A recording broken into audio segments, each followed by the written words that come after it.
SiT South Africa, in part association with Change Cars. Welcome back to SiT South Africa. I'm Nikinash as always, and if you're wondering why I started this video on a very good note, you'll see at the end of this video, as Mr. Hamash would say, for the end credits. You'll see that at the end of the video. So today I introduced to you a car I've spent a couple of weeks, a month, just over a month now, and it was around 5 weeks with the vehicle, and I still have another week with the vehicle. This is the Ford Ranger Wildtrak Super Cab 2-liter bi-turbo. I've had some time with this vehicle, so I've loved it and I've disliked it in certain instances. I'm going to tell you every single thing I don't like about this car, but obviously how we're going to do it this side. I'm going to speak about the exterior look of the vehicle, jump into the interior of the vehicle, and speak about the drive of the vehicle. And there's actually, I've reviewed a Ranger before, and there's actually something that I need to say about the drive of this specific one, so stay tuned for that.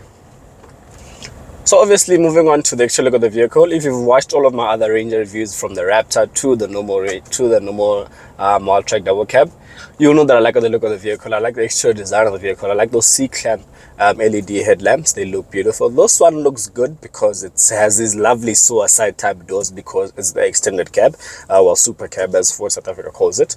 That's with regards to the look of the vehicle. Moving on to the back, it looks like any other Ranger, so it looks good. There's no fault of this vehicle. Literally from any angle, it looks good. Moving on to the interior of the vehicle, it looks literally like a normal Ranger. There's literally no difference with this car. So you get a digital instrument cluster over there. You get a touchscreen infotainment system, a very lovely one, big touchscreen infotainment system. And when I speak about the dislikes that I have of the infotainment system, but we'll get to that. So in the interior, then you get the 2 seats, and that's where a lot of questions have been asked, is whether does this car, can you have seats at the back? No, it does not have seats at the back. Can people sit at the back? And this is something that I actually want to educate you guys, right? So where there is no seat belt in any vehicle, where there is no seat belt, you cannot sit there. So using this vehicle for an example, this car only has 2 seat belts, and it's for me, the driver, and my passenger. That's it. Behind me, behind the passenger, as much as there's not really space, but if you could squeeze someone, you could squeeze someone. You cannot sit there because there is no seat belt. One. This being a bikie and being in the country you've seen a lot of people sit at the back, the load bed of the vehicle, right? And we've come to a custom of it. It's not a crime anymore. It's not illegal to us, but actually it is wrong because there is no seat belt. Worst case scenario, if an accident were to happen, what happens then? You don't have a seatbelt putting into place. If a car were to roll, God forbid, anyone that's in a situation like that, what are the chances that you're going to come out alive? So all those things. So I'm letting you guys know, wherever there is no seatbelt, you cannot sit there. So this vehicle is strictly for 2 people to sit. And that's something that I've been asked. Another question I've been asked is, can you put seats there at the back? Well, there's people that have put a bench there. Would I advise it? No, because if you're gonna put a bench on an extended cab, just get the double cab, and that comes to the later end of my video. So which one would I go for personally? So that's with regards to the interior of the vehicle. You don't get a Bang & Olufsen sound system in this one, but you do get it in the double cab Wildtrak. This one you don't get it, but the sound system is decent enough. You won't feel much of a difference, honestly. Now moving on to the drive of the vehicle. So the 2-liter double cab Wildtrak, the Ranger, has 2 high, 4 low, and something called 4 auto, which is 4-wheel drive on terrain, like on tarmac and all that stuff. So it's 4-wheel drive on those conditions. This specific one doesn't have 4 auto, right? But it is 4x4. So 4x4 meaning that if you were to go off-roading and you need power sent to all 4 wheels, you can put it in 4 high, put it on 4 high if you're on gravel road. Then if you're on like serious off-roading and you need to put in 4 low, where you need torque low end, you put it into 4 low. That's the difference between this and the double cab. So this doesn't have 4 auto, and that is my first dislike about this vehicle, why it doesn't have 4 auto, and I'm gonna explain why. So you drive on tarmac in this vehicle when it's in 2 high, because in 4 you can't drive it on 4H. You're just gonna be hurting the vehicle, right? And the disadvantage about that is, obviously now as I'm driving, you won't really feel any wheel spin or anything like that. But for example, if I were to just foot flat and just say slightly turn, the tires will screech. That's one. But where you'll feel it the most is when it's raining or it's damp on the road, and you just pull away from a road a bit too hard, you will feel the traction fight for you. And because of where I stay, how temperature has been raining like crazy. So if you come across standing water, like hectic standing water, and you're doing a reasonable speed, at times you will feel the traction cut, not cut, but help you to keep the car straight. And because it doesn't have that 4 auto, it's something that I don't like. I wish it had that 4 auto, but it does not have. That's with regards to the driving dynamics of this vehicle. So you're looking at a 2-liter biturbo producing 157 kilowatts and 500 newton meters of torque. This super cab does not get a V6 engine to it. So I was at the launch and I was told that it does not get a V6 engine. If you want that V6 diesel, just get the double cab, right? So when I got this car, I'm like, because I love the V6 diesel. I'm like, how will I think the V6 diesel would have been better. But honestly, when I got into this vehicle, there was never a time where I said this 2-liter is underpowered. At points where this car gives you the power you need now, and it works amazingly. I don't think you need a V6 in this vehicle. If you need a V6 in this specific one, you're just being greedy. You're just being greedy, honestly, because you put your foot down, it goes. So I'm in a residential area, so obviously I won't be doing that, and it's a bike at the end of the day.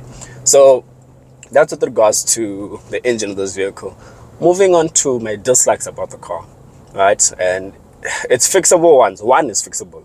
It's with regards to the infotainment system. So for example, when you play music, sometimes the car will decide to not play music at all. And that's when I'm using Apple CarPlay only. When I'm using any other source, for example, if I'm using a USB or if I'm using the radio, it won't cut. But if I'm using Apple CarPlay, the music will suddenly stop. But it will be playing on my phone. My phone will be telling me counting down the seconds. It will be playing, but it will, no output will be coming out of the car. So what you have to do is disconnect Apple CarPlay and connect it again, or stop the vehicle, switch off the car, pun intended, switch off the car, open the door so that the car can think that you're getting out of the car, close the door and start the vehicle again. So you see how tedious that process is. It's something that has been irritating me for the week I've had the car, and not the week, the month I've had the car. And it's a good thing that I've had the car for that long, because you get to experience such things. The second thing that I don't like, well, the third thing, because the first thing was with regards to the 4 auto. The third thing that I don't like is with regards to these buttons down here. So you have this parking button, you have a traction off button, and then you have your off-road screen button here.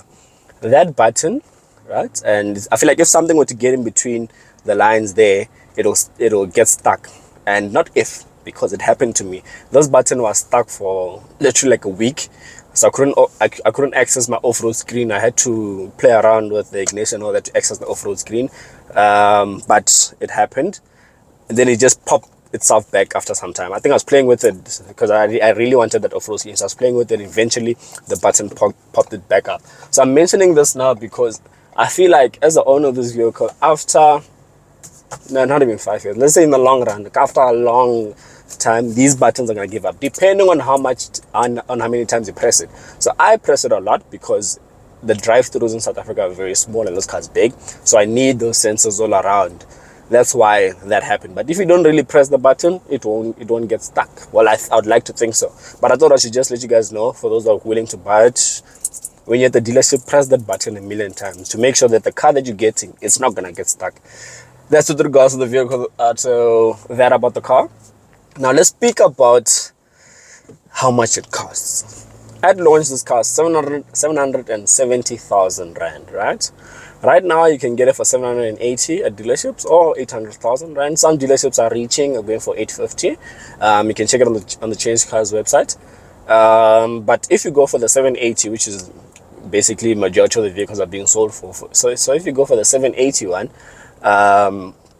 you add the roller shutter. So for the roller shutter, this specific one doesn't have a roller shutter. You need to opt for a roller shutter from factory.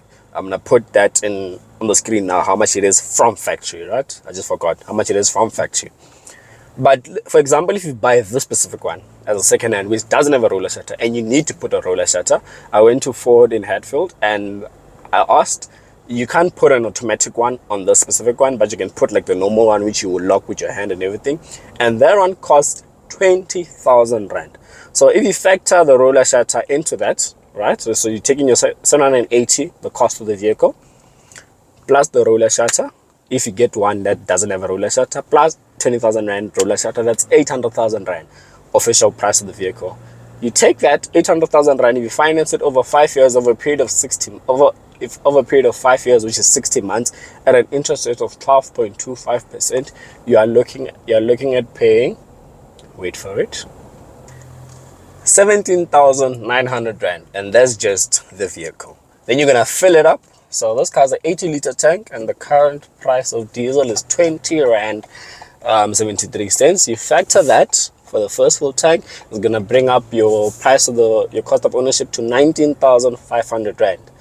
So I've had the car for a month and I've done 1,200. So obviously I had to fill up again, because you can only do like 700 to 800 Ks on a tank. So I had to fill up again, and I filled up. I basically spent 1,800. You put that into the cost of ownership, and you're looking at paying 21,358, and that's the exact amount. That's the accurate amount, right? That's how much you're looking at paying for this vehicle on a monthly basis. And that's before insurance and all the other nitty-gritties. It is a lot of money. It comes to my question now. Which one would I go for? This one, which is the super cab, or get the double cab? And honestly, because I love the space and everything, I get a double cab. There's been times where I needed to go pick up people, or I want to be with my friends or whatever, and I miss having the rear seats. And just having one passenger at times, I think it just makes sense for you to go for the double cab. I personally will go for the double cab. As much as I love this one, I'd go for the double cab. You tell me which one you'd go for. And yeah, I'm Nicky Nash from SiT South Africa. I hope that I managed to cover all of your questions. Fuel efficiency. I just remembered. Fuel efficiency. So over the 1,231 Ks I've done on this vehicle, fuel efficiency, I've been averaging 10.8 liters to the 100. They claimed is around 8. I'll put on the screen now the claimed fuel efficiency of the vehicle. That's how much I've been averaging over the past 5-6 weeks. Yeah. And I'll see you on the next one. I'm Nicky Nash from SiT South Africa. I hope you guys like the content. There is still one more vehicle that we had over the December period, and you will see it later this week.